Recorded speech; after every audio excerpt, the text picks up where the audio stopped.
boa noite, tudo bem? Vamos aqui a nossa quinta diagnósticos na prática, diagnóstico TEA na prática. Hoje eu vou falar sobre Asperger, é TEA? São a mesma coisa?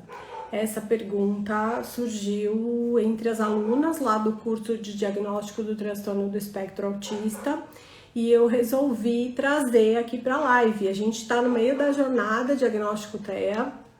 Eu normalmente trago alguma pergunta lá da jornada. Tem uma entrada lá na jornada, não tinha muitas perguntas para trazer para cá, então eu trouxe uma do curso, tá? Então, antes de começar, lembrando que estamos na jornada, ainda dá tempo de assistir. A primeira aula foi segunda-feira, ela tá gravada e fica até domingo. São aulas sobre os sinais de risco encontrados na comunicação social, que é o item 1, o critério A do diagnóstico do transtorno do espectro autista. A segunda aula foi liberada ontem, também fica até domingo. Os sinais de risco nos comportamentos. E amanhã, sexta-feira, às 9 horas, eu vou falar sobre os instrumentos que você pode utilizar para rastrear esses sinais de risco, tanto no critério A, comunicação social, quanto no critério B, nos comportamentos, tá? Então, se você quiser assistir essas aulas gratuitas, é só você clicar no link que está disponível aqui no nosso Instagram, ok? Então, vamos à nossa aula de hoje. Para falar sobre Asperger, eu vou falar Asperger, tá? Tem várias formas de falar, eu vou falar Asperger. Para falar sobre a síndrome de Asperger ou TEA, sobre qualquer um dos dois, a gente precisa começar falando sobre os manuais diagnósticos e os códigos diagnósticos, tá? Então, eu vejo muita gente falando sobre vários pontos de vista, né? Então tem o ponto de vista da pessoa autista, né? Que não é o ponto de vista que a gente vai falar aqui, apesar de ser muito importante, enfim, mas aqui é um canal para profissionais e para treinamento, para quem trabalha com avaliação e diagnóstico, intervenção. E é claro que a gente vai trabalhar com essa população, com essas pessoas, mas aí vai por um viés de como eles preferem ser chamados, enfim. E outra coisa é como o profissional tem que colocar no laudo, e a gente precisa colocar de acordo com os manuais diagnósticos, porque aí a gente está falando em nome da ciência. Então, uma coisa é como eu vou chamar, por exemplo, o meu sobrinho autista. Eu vou chamar pelo nome dele, que é Bernardo, né? Então, como eu vou me referir a ele, né? Pessoa autista, pessoa com transtorno do espectro autista, pessoa com nível 1 de apoio, né? Que parece ser o que as pessoas têm preferido, né? Para não falar TEA leve, porque isso gera uma série de outras questões, enfim, isso é outra coisa. Aqui a gente vai falar, nosso tema é diagnóstico do transtorno do espectro autista, então a gente vai falar sobre por esse viés, né, para o diagnóstico. Quando você vai fazer um relatório, você vai encaminhar para o médico, para fins, enfim, técnicos, burocráticos, a gente vai falar dos manuais CID, DSM-5, tá? Então, partindo do CID, o que a gente precisa se lembrar é que o CID, ele reúne os principais códigos. A gente tá falando do CID-10, já tem o 11, tá em inglês, já vai sair, fica um tal de vai sair, já tem uns 3 anos que eu escuto que vai sair, até agora a gente continua usando o 10, né? Mas tá aí, vai sair. Ele vai utilizar as mesmas nomenclaturas do DSM-5 e aí as coisas acho que vão ficar mais fáceis e vai gerar menos confusão. Mas ainda é utilizado o CID-10. O CID-10, ele é um livro com códigos para os profissionais se comunicarem, ele é utilizado para o Sistema Único de Saúde, para os sistemas, né, para cadastrar, para os convênios. Ele não nos ajuda muito a fazer o diagnóstico, porque lá não vai estar descrito todas as informações que precisamos para fazer o diagnóstico nosológico, critérios, etiologia, comorbidades, diagnóstico diferencial, fatores de risco. Não, isso a gente tem lá no DSM-5. O que nós temos no CID-10 são só nomenclaturas, né? Então lá no CID-10 nós vamos ter, por exemplo, capítulo 4, transtornos do desenvolvimento. E aí, lá onde está o F84, né, que é o que todo mundo que acaba sendo diagnosticado com TEA sai com F84. E uma dúvida muito comum é o pai sair com aquele F84, o profissional fala em autismo, aí ele... Mas autismo, olha, mas ele é Asperger. Aí fala em autismo, F84, chega lá, vai procurar transtorno do desenvolvimento, mas ele falou autismo, mas chega em casa, todo mundo fala que é TEA, e fica aquela confusão de nomenclatura. Asperger, enfim, era uma das nomenclaturas da classificação anterior do DSM-5, do anterior DSM-4, e aí ele estava aí mais ou menos equiparado com o CID-10, que tinha essa nomenclatura, né? Então a gente não falava ainda em transtorno do espectro do autista, a gente não pensava em termos de espectro. Então o DSM-5 avançou, o CID-10 ainda não, já está lá em inglês, como eu falei, mas ainda não estamos utilizando o CID-11.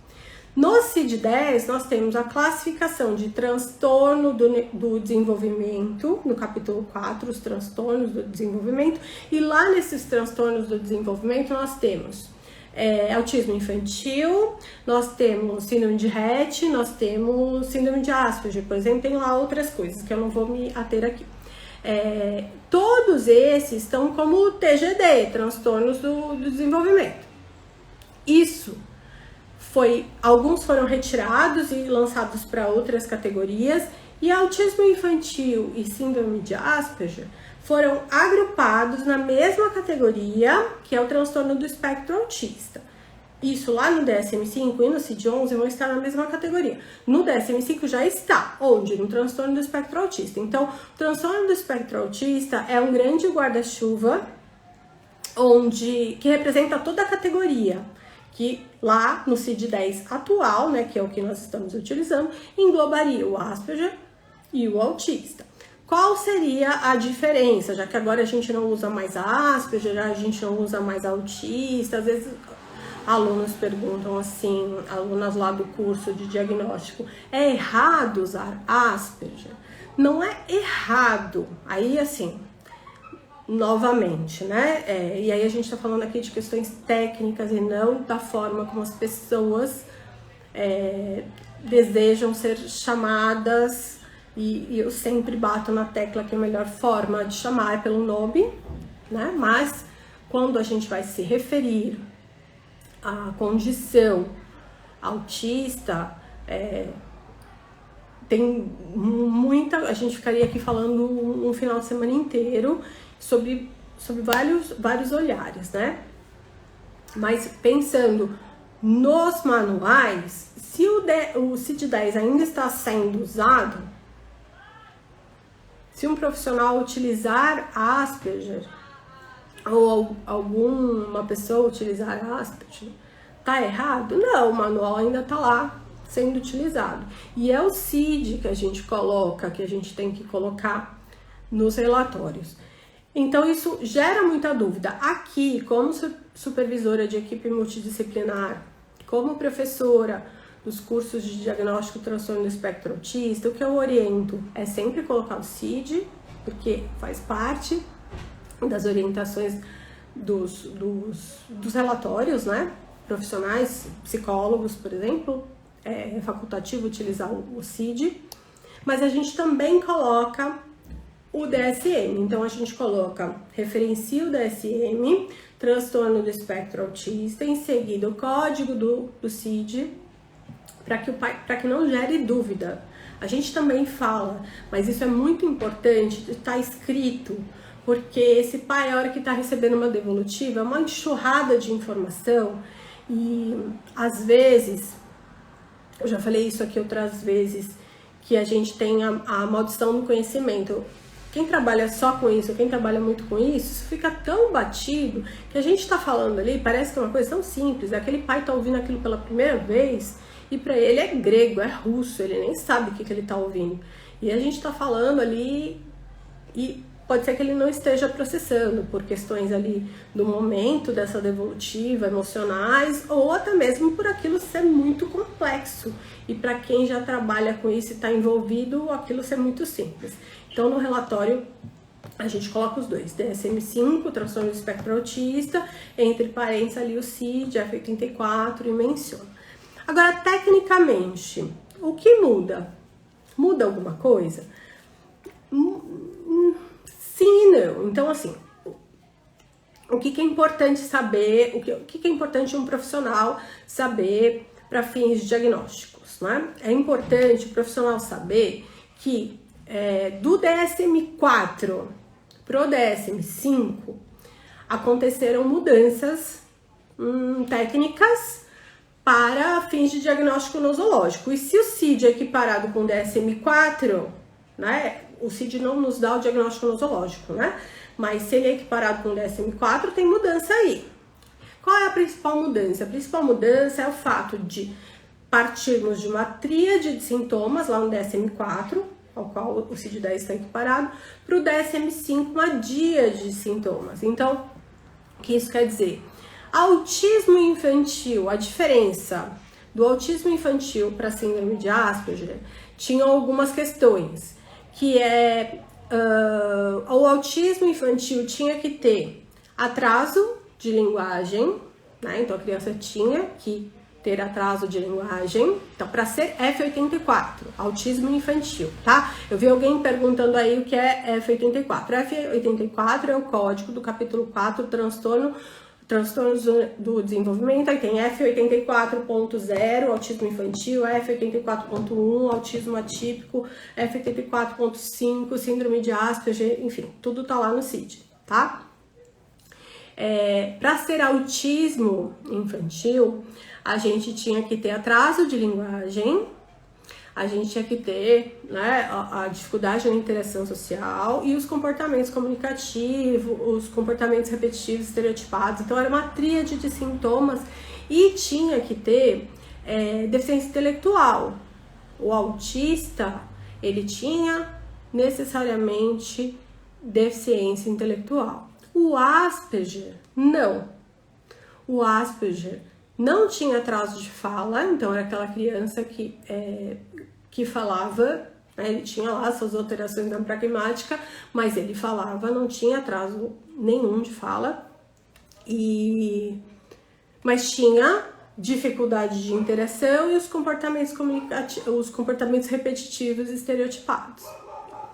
Então essa era a principal diferença entre um autista e um Asperger. Tanto é que lá nos princípios dos estudos, enfim, quem for fazer uma retrospectiva, eu ensino isso lá no curso, né?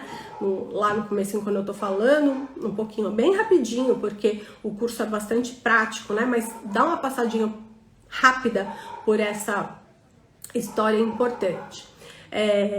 Asperger era uma outra coisa, depois que ela foi incluída como parte dessa questão relacionada ao autismo, né?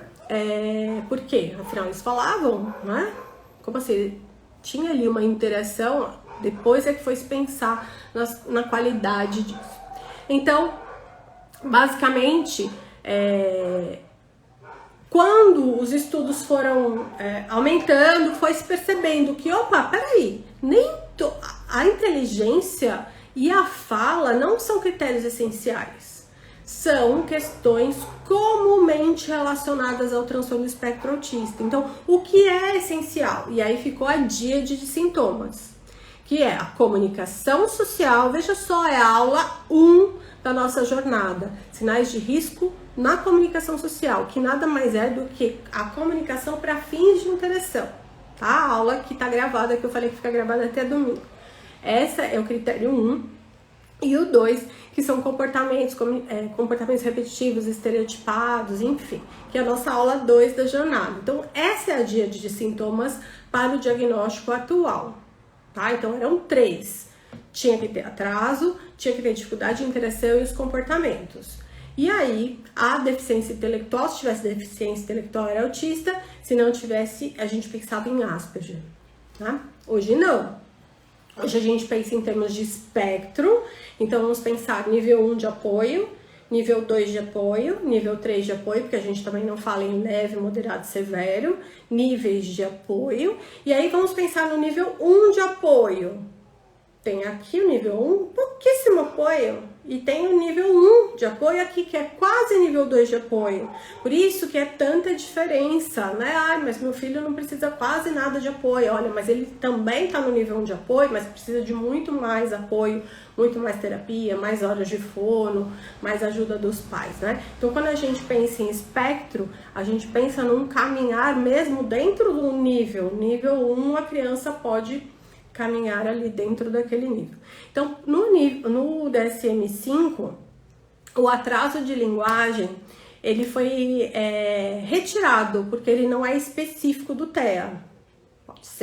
Pode estar relacionado a vários outros transtornos. O diagnóstico diferencial é importantíssimo, mas é a comunicação para fins de interação, que é o critério universal para o transtorno do espectro autista. Comunicação social. E a questão relacionada à inteligência também. Tanto é que lá no DSM-5, quem está acostumado a fazer diagnóstico nosológico, que já fez o curso de diagnóstico transtorno do espectro autista, aprende que você vai fazer o diagnóstico baseado na díade de sintomas, utilizando as técnicas específicas, né, para fazer isso, a interação específica, brinquedos, organização do ambiente, e depois você vai verificar se tem ou não questões relacionadas à inteligência associada, ou tem ou não questões relacionadas à linguagem associada, porque são questões comumente associadas ao autismo e não são essenciais para o diagnóstico, tá? E basicamente é isso. Então, Asperger e TEA são a mesma coisa? Sim, né? Quem anteriormente foi diagnosticado como Asperger, hoje está lá dentro do guarda-chuva do transtorno do espectro autista. Quem foi diagnosticado como autista, hoje está dentro do guarda-chuva transtorno do espectro autista. Hoje é mais comum, indicado, a gente utilizar TEA, né, como a nomenclatura dos profissionais, né, entre profissionais, novamente, não como a gente vai chamar a pessoa pelo nome dela. Mas quando nós formos utilizar a linguagem técnica no relatório de profissional para profissional, qual é o termo técnico utilizado? Transtorno do espectro autista. Inclusive, aproveitando, a gente teve uma interação,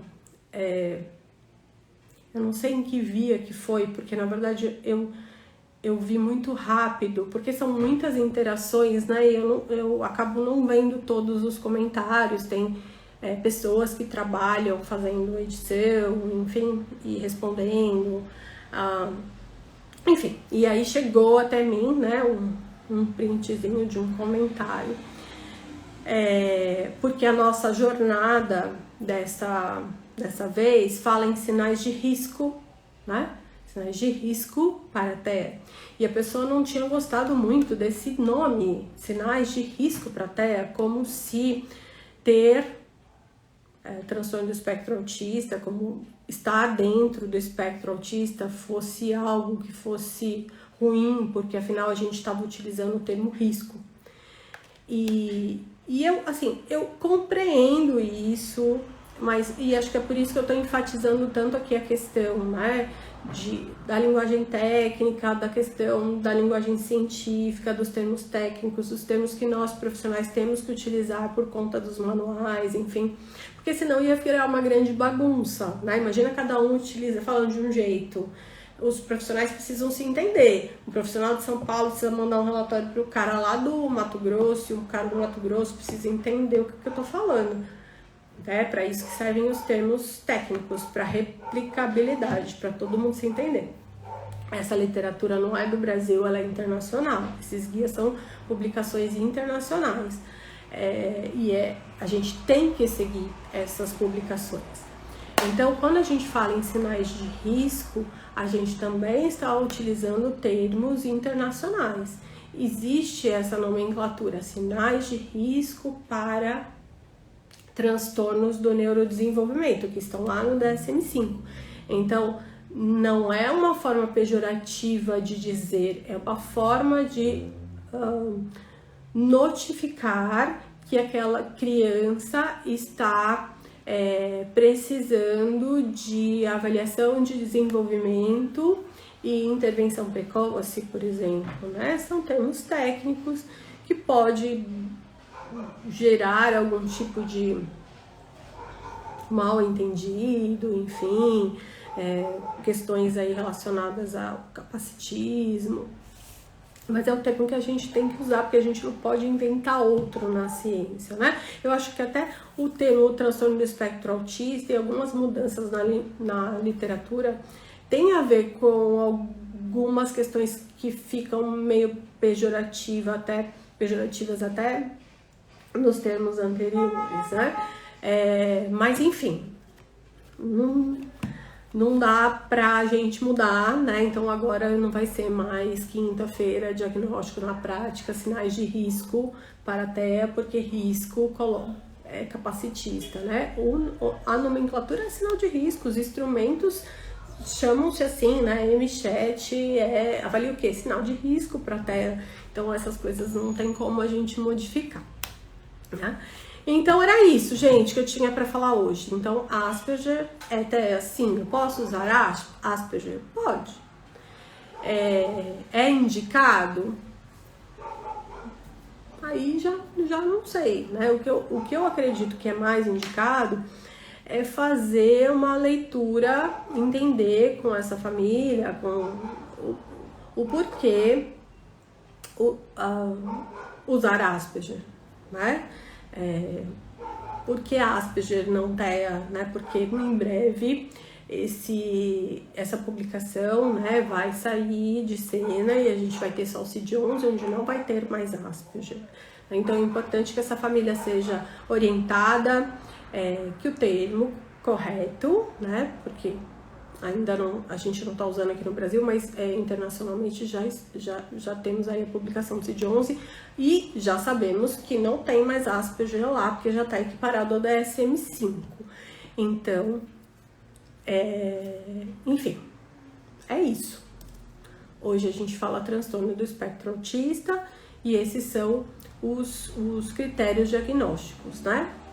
Alterações na comunicação social e comportamentos repetitivos. Nossa, gente, eu tô hoje com comportamentos, essa parte do comportamento eu falei errado todas as vezes, comportamentos repetitivos e estereotipados. Nós temos outros critérios também, como o critério C, que esses comportamentos precisam aparecer na vida, no desenvolvimento da criança até os 36 meses, precisa ter prejuízo, né? Critério D, não pode se dever exclusivamente à deficiência intelectual, que é o critério E, que é a necessidade de diagnóstico diferencial. Então existem outros critérios, por exemplo, se a criança só tem o critério A, não tem o critério B dos comportamentos repetitivos, agora acertei, aí a gente pensa em transtorno da comunicação social, né, mais relacionado à pragmática, porque tem que ter o critério A e o critério B, tem parâmetros para isso, então na comunicação social são 3 itens, cheio de critérios lá dentro, né? Os 3 precisam estar em déficit para a gente dizer que a comunicação social está alterada. No critério B são 4, bastam 2, né? São 4, mas cheio de itens lá dentro, né? Quem assiste aqui as aulas já viram quantas vezes eu falei sobre eles. Desses 4, apenas 2, pode ter 3, pode ter 4, enfim. Então, esse diagnóstico, ele é possível, precisa de alguns detalhes, precisa de uma capacitação específica. Depois que você começa a treinar o seu olhar e ficar, entender como é que isso é feito, que os critérios, os sinais não são só os clássicos, entender quais são, treinar o seu olhar para isso. Tem até uma profissional que se formou comigo, a Rosi, ela se formou comigo há muitos anos atrás, e ela nunca trabalhou muito com transtorno do espectro autista, né? E depois ela sempre teve consultório em outros lugares, enfim, e agora ela tá atendendo aqui também, além do outro consultório dela.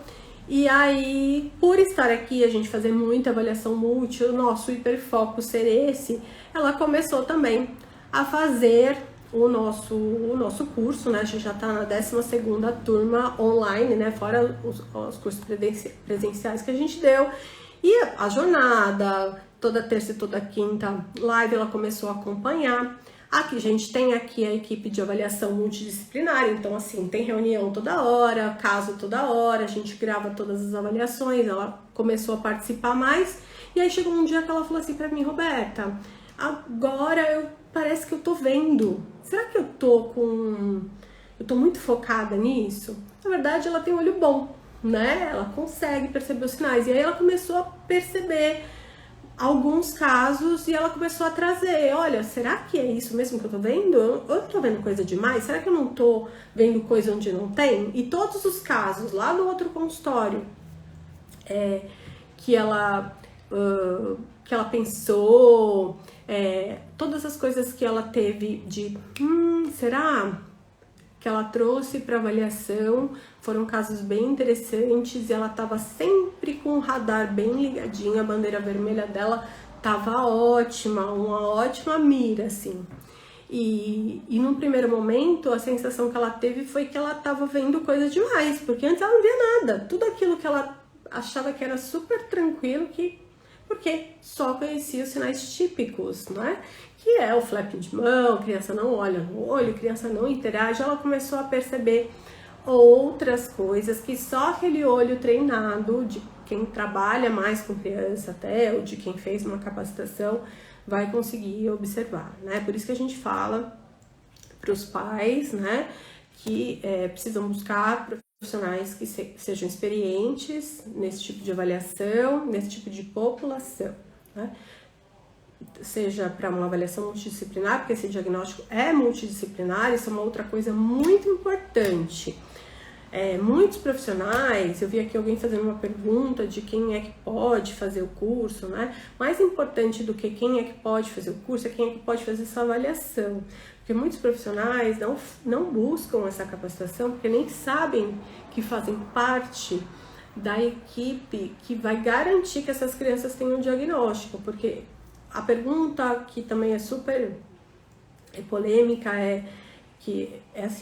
falar sobre isso, aparece alguém falando: mas o diagnóstico é do neuropediatra, mas o diagnóstico é do psiquiatra, enfim, o diagnóstico do transtorno do espectro autista é multidisciplinar. Então, é o psiquiatra especialista, mais a psicóloga especialista, a fono especialista. São alguns profissionais que precisam estar envolvidos para que esse diagnóstico possa ser fechado mais precocemente, da maneira mais adequada. É isso que a literatura e a comunidade científica apontam como o ideal. Então, não é qualquer médico também. Precisa de um médico? Sim, precisa de um médico. Precisa de uma psicóloga? Precisa de uma fono? Sim. Então, as psicopedagogas podem fazer esse diagnóstico, elas podem compor uma equipe multidisciplinar, podem compor. Na nossa equipe de avaliação multidisciplinar, nós temos psicopedagogas, porque muitas vezes elas são a linha de frente, é por elas que chega a criança, às vezes com queixas relacionadas a questões pedagógicas, e aí a hora que vai fazer a avaliação inicial, a gente vê que a criança tem sinais de TEA, não sinais clássicos, que às vezes Isso não vai chegar aqui uma criança de 6, 7 anos com sinais clássicos. Vai chegar uma criança de 6, 7, 8 anos que ninguém viu, porque não tem os sinais clássicos, né? E aí às vezes vai aparecer com outros pedidos, com outras demandas, mas nós temos sim psicopedagogas. Sozinho nem eu faço, nem a fono faz, né? Mas isso é uma conduta nossa aqui, porque se a literatura aponta que os diagnósticos mais assertivos, mais precisos são feitos em equipe multidisciplinar, a gente costuma fazer sempre em equipe. Todo mundo vai ter essa condição, né, de fazer em equipe? Não, às vezes você atende sozinha no seu consultório, não tem uma fono, mas você pode fazer alianças. Aqui a gente não tem médico, o fato da gente não ter médico aqui não impede da gente fazer a quantidade de avaliações multidisciplinares que a gente faz. A gente, referência aqui na Zona Norte de São Paulo, vem gente até de outros estados para fazer avaliação multidisciplinar com a gente, fica em São Paulo em hotel e faz um tempo, né, durante a avaliação. E a gente não tem médico, mas a gente tem um médico parceiro, a gente reforça a importância desse profissional ser especializado. Tá? Mas, por exemplo, o que eu não faço, se um pai me procurar e falar, olha, eu já tô com uma fono e eu quero só a avaliação psicológica de vocês para fechar TEA ou diagnóstico diferencial, a gente não faz. A gente faz só na nossa equipe, porque a gente tem os nossos protocolos e faz juntos. O que a gente oferece aqui é o serviço de avaliação multidisciplinar. Só a avaliação psicológica, neste caso, a gente não faz. Por quê? Porque a gente entende que é preciso uma série de condutas e de conversas, a quantidade de reuniões que a gente já faz para checar, para assistir um vídeo da outra, enfim. Mas é possível.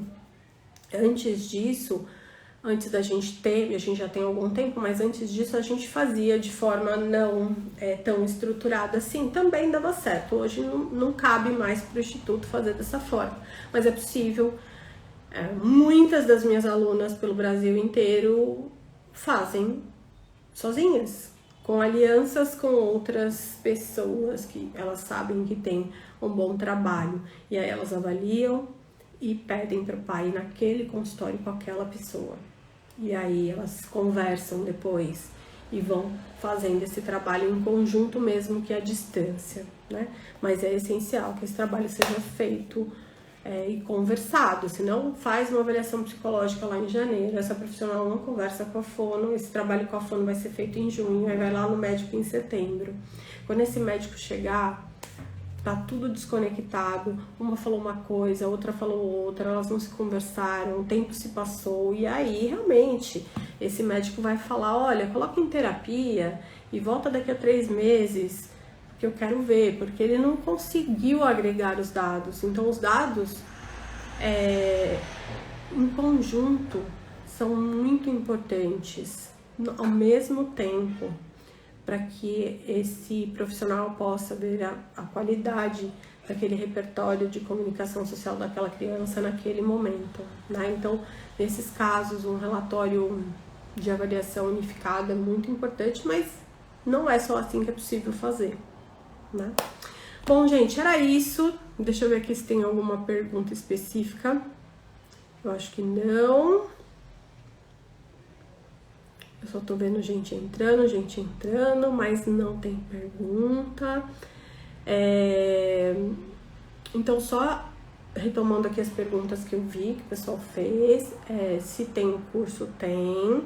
O curso deve abrir aí a semana que vem. Toda vez que a gente tem jornada, imersão, maratona, na semana seguinte inicia o curso, tá? Amanhã abre a 3ª aula. Essa jornada tá bem interessante para quem trabalha com criança, mas não necessariamente faz avaliação, nunca fez. Para quem já faz também, porque eu vou falar dos instrumentos específicos para sinal de risco, então não necessariamente para aquela criança que está chegando com a queixa de sinal de risco, mas para aquela criança que você nem passou pela sua cabeça que ela pudesse ser TEA, e aquelas demandas escondidas. Ah, meu filho é muito tímido. Ah, meu filho é cheio de mania, né? Então, assim, como investigar e o que ouvir desse pai, por que você deve suspeitar de algumas demandas. Então é sobre isso que eu falei de uma forma bem prática. Então na comunicação social, quais são os sinais de risco? Como que essa fala vai chegar no consultório? Timidez, jeitinho dele, enfim. Então eu fui pegando cada um dos critérios técnicos. Ok, o critério técnico aparece assim. E como é que o pai fala pra você? O pai fala assim. Então você precisa investigar isso, porque isso pode ser um sinal de TEA. E aí, isso na comunicação social. Fiz a mesma coisa com os comportamentos repetitivos. E amanhã, que vai ser a terceira aula, eu vou falar quais são os instrumentos que você pode rastrear isso, além da entrevista, que eu já ensinei como fazer na aula 1 e na aula 2, tá? Lembrando, a aula 1 e a aula 2 já estão gravadas, ficam até domingo. A aula 3 libera amanhã às 9 horas e também vai ficar gravada até domingo, tá? O que é legal de fazer? Como eu fico disponível para responder as dúvidas lá na plataforma, se vocês assistirem, quanto antes de vocês assistirem, vocês podem deixar as dúvidas que eu respondo lá. Se vocês assistirem em cima da hora, até se vocês forem ver as últimas perguntas das pessoas que deixam lá na plataforma da última, que foi a última, acho que foi a imersão, um monte de gente falando, perdi a última aula. É até domingo, né? E aí, depois disso, não tem mais como tirar dúvida, não tem mais como assistir a aula, né? Então, assim, tá desde segunda, vai ficar até domingo, tá bom? Então, é isso, tá bom? Nossa aula termina aqui. Quem tiver interesse na jornada, o link está disponível aqui na página da Brinquedos e é gratuita e fica até domingo às 3 aulas, tá bom? Tchau, gente. Obrigada pela presença de todos.